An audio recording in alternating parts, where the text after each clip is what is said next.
to do it in 15. Oh my God. This being Chandrika's instruction.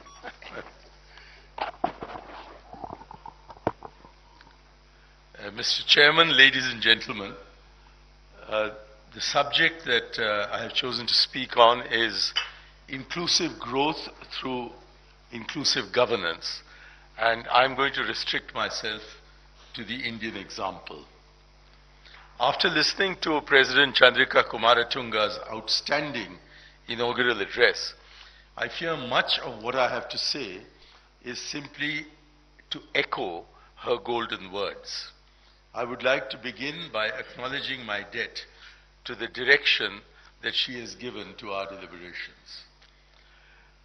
So it's curious but true that since the time of Mahatma Gandhi, there has been extensive recognition in India of the imperative of effective Panchayat Raj, that is, effective local self-government, but actual progress in securing this goal has been fitful, uncertain, and not sustained.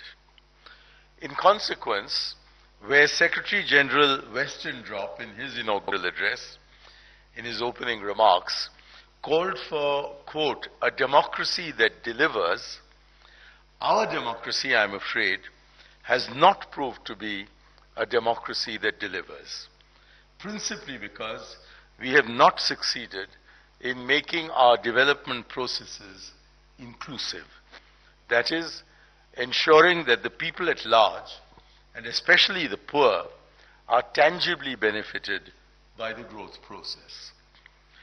This is partly because of insufficient conceptual clarity and conviction regarding the indispensability of Panchayat Raj, that is, inclusive governance to inclusive development, and partly because, as flagged by Professor Pratap Bhanu Mehta, the absence of the required political will to overcome resistance to the systemic revolution entailed in effective Panchayat Raj on the part of vested interests in the polity and the bureaucracy, who stand to lose powers of patronage and influence if there is indeed a genuine overhaul of the development process in the direction of power to the people and maximum democracy and maximum devolution. These two, power to the people and maximum democracy and maximum devolution, were the twin slogans coined by Prime Minister Rajiv Gandhi in presenting to Parliament on 15 May 1989 his initial draft constitutional amendment for according constitutional sanction, sanctity, and safeguards to the third tier of governance.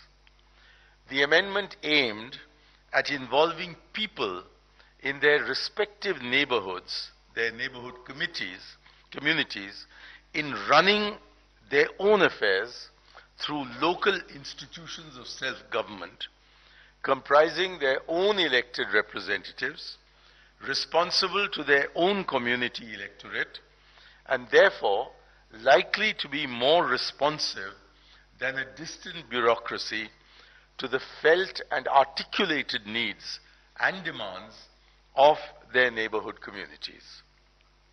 The challenge being to convert accelerated growth into inclusive growth, the path favored by government after government in India has been to exponentially increase spending on social sector and anti-poverty programs in the expectation that a critical mass of expenditure will somehow be reached for the money thrown at the poor to become the straw that they can clutch at to rise out of their misery. However, the accumulated Indian experience over the last 20 years would appear to indicate that while financial resources constitute an essential component of poverty alleviation, financial resources alone, without effective community participation, result in outcomes being nowhere near commensurate with outlays. paripasu, more effective Panchayat Raj should result in outcomes being brought more in line with outlays.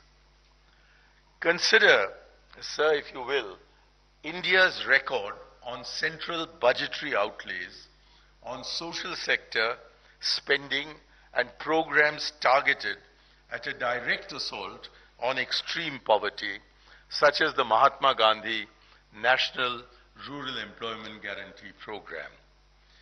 This has been most impressive, rising from rupees 7,500 crore in 1994-95, that is approximately 1.5 billion US dollars, to over 185,000 crore provided for in fiscal 2011-12, that is about 37 billion US dollars, and nearly 200,000 crore rupees, that is about $40 billion, proposed for the coming financial year.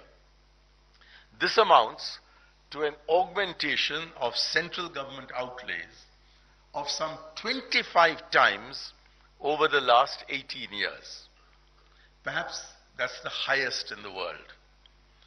This is in addition to an outlay of nearly the same amount, that is $40 billion, on subsidies primarily intended to cushion the poor against rising prices of food, fuel, and critical agricultural inputs like fertilizer. This makes India among the fastest growing spenders on programs designed to target multidimensional poverty. Yet, the UN Human Development Index, first published in 1994, which is why I gave you the 1994 spending figure, placed India then at position 134 in the league ranking. And the latest 2011 UN Human Development Index places India now, after spending $40 billion a year on social sector and anti-poverty programs, at exactly the same position, 134. We appear to be on a treadmill of social development, running very fast to stay at exactly the same place. Some people call it the Manmohan model of development. I call it the Alice in Wonderland model of development. For the World Food Program tells us that half the world's hungry live in India. And the International Food Policy Research Institute's most recent report classifies India's food security index as, quote, alarming, unquote. We can take some comfort from the fact that we used to be extremely alarming, we're now merely alarming. Notwithstanding India's extraordinarily high growth rate in GDP terms, India remains a low-income, food deficit country in which as many as 35% of the population consumes less than 80% of its minimum human energy requirements.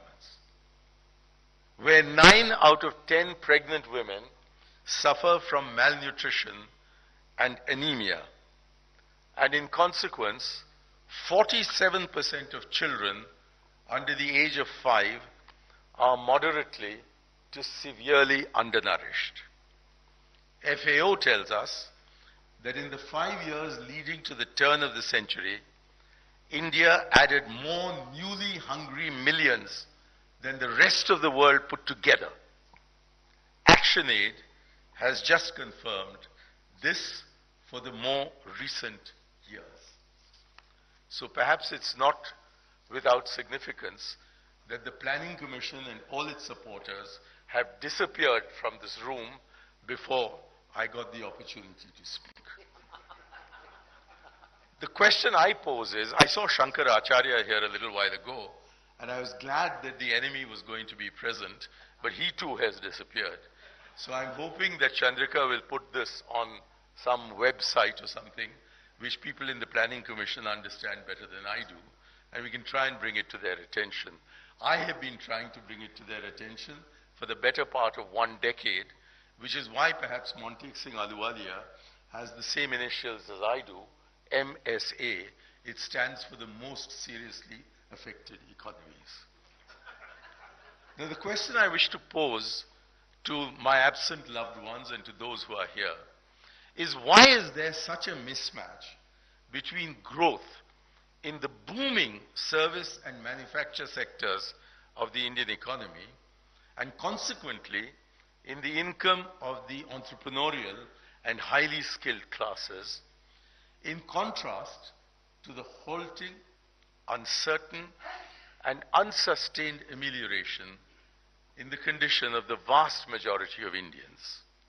Why has the share of agriculture in GDP shrunk from about 1/3 at the time reforms were initiated to a mere 12% now, whereas the share of the population in agriculture has remained virtually the same over these 2 decades, hovering around 60%. 60% of our population is dependent now on 12% of our GDP. Why are higher outlays impacting so relatively little on all that makes life more bearable for the poor? Why, in a word, is India prospering, but Indians are not?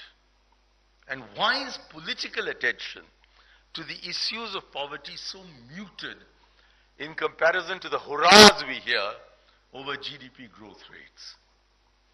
For alas, the poverty of our politics is reflected in the politics of our poverty.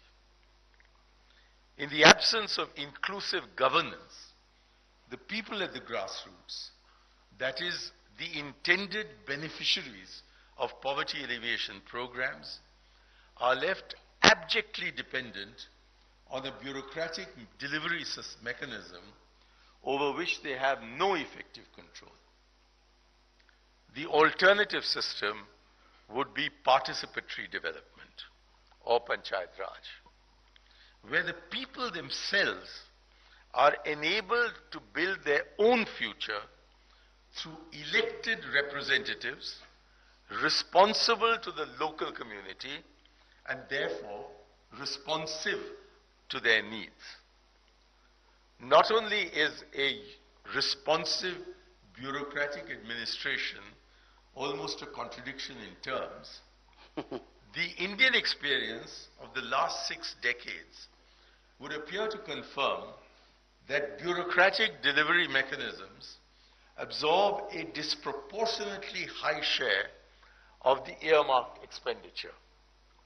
It is widely agreed that 75 to 85% of expenditure on poverty alleviation schemes is absorbed by the administrative costs of the delivery mechanism itself. No wonder outcomes are so derisory. It was Rajiv Gandhi, based on a report prepared by Ajit Bhattacharya, who's here with us, about one scheme in one state of India, who estimated